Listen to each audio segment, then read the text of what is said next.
செய்து பூஜிக்கும் பக்தி அதிலும் உன்னை காணலாம். பசி என்று தன் முன் வந்து கையேந்தி கேட்கும் போது தன் உணவை தந்தால் கூட உன்னை காணலாம்.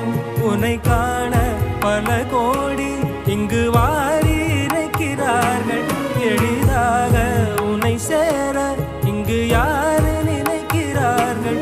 அலங்காரம் அதில் நீ இல்லை, அகங்கார மனதில் இல்லை. துளி கள்ளம் கபடம் கலந்திடாத அன்பில் இருக்கிறாய். உணர்ந்தேன் உனையே உனையே மறந்தேன்